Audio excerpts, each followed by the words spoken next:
Next-gen consoles are right around the corner, and excitement for the PS5 and Xbox Series X is heating up with every passing day. And there really is plenty of reason to be excited. The two new consoles both represent significant jumps over their predecessors in more ways than one, and it's fun to think about the potential leaps we'll see in games because of that. In this feature, we're going to talk about the 15 biggest ways the PS5 differs from the PS4 and the PS4 Pro, from specs to aesthetic changes and more. SSD. Let's start with what is potentially the biggest change of them all, shall we? The fact that consoles are now going to have solid-state drives is exciting in and of itself, but the PS5 is looking to blow all competition out of the water with its SSD. Bar none, this is the fastest SSD on the market right now, and while we're obviously excited about how it will more or less eliminate load times, what's even more exciting is the advancements it will enable in actual game design. For now, it's all theoretical, but hopefully we won't have to wait long before developers start leveraging the PS5's SSD properly. CPU and GPU. The PS5 is significantly more powerful than the PS4 and PS4 Pro in other ways as well. Back in 2013, the PS4's 8-core 1.6 GHz Jaguar CPU was already outdated, and though the PS4 Pro's 2.1 GHz 8-core Jaguar processor was an improvement, it was still far from cutting edge.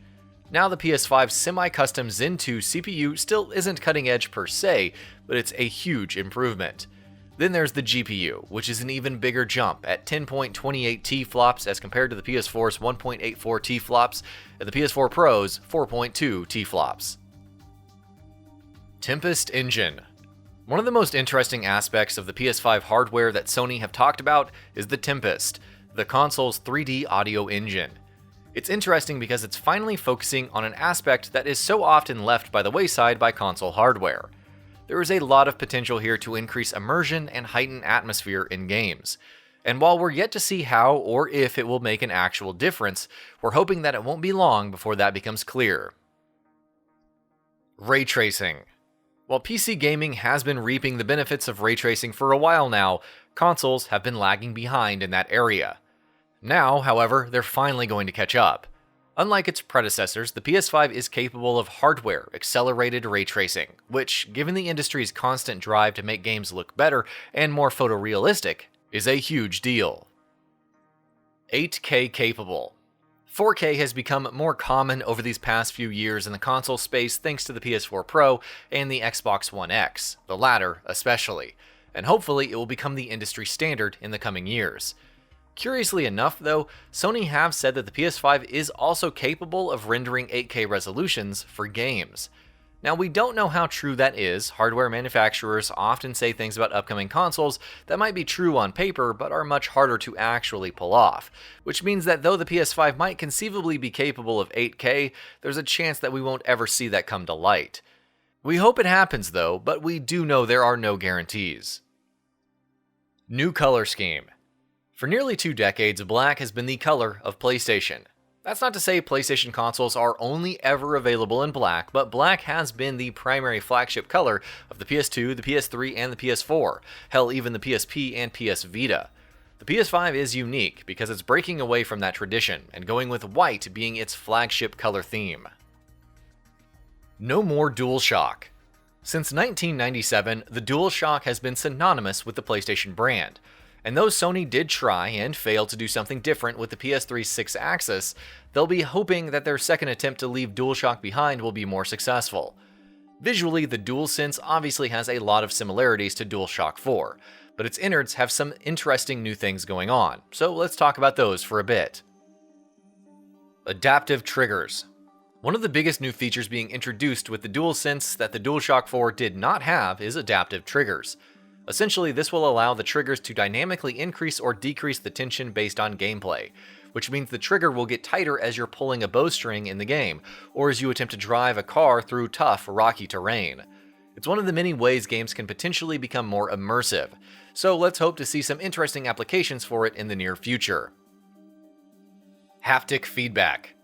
Haptic feedback is another new feature in the DualSense that Sony have been talking up, which replaces the traditional rumble that DualShock controllers have had for years. Instead of just static vibrations that may or may not vary in intensity, the DualSense's haptic feedback is much more intricately programmable, allowing for a larger range of feedback. So if you're jumping into a pool of water, or driving a car on an icy road, or walking through knee-deep mud, you will feel different kinds of feedback on your controller. Create button. The PS5 is making some changes to the DualShock 4 share button as well. It's now called the Create button. And while Sony haven't spent a lot of time talking about what that change entails, they have provided some brief details. They have said that it will enable players to create and share gameplay in new ways. What exactly does that mean? Perhaps there will be a built-in photo mode functionality on a system level? Perhaps it will tie in with the console's leaked activities feature. Either way, we are curious to know more. Mic. The DualSense also has a built-in microphone, as opposed to the DualShock 4, making voice chat that much more seamless. We're curious to see how this will be implemented, especially given the potential for annoying crosstalk and background noise being captured by the microphone. But hopefully these are all things that Sony have thought about. This is another one of those features that Sony haven't said an awful lot about yet, so here's hoping we learn more about this sooner rather than later. UI overhaul. With every new console generation comes brand new user interfaces, most of the time, and so too will be the case with the PS5. We don't know yet what the PS5's UI will look like, or what features it will boast of, but Sony have confirmed that it will be completely different than the PS4's user interface.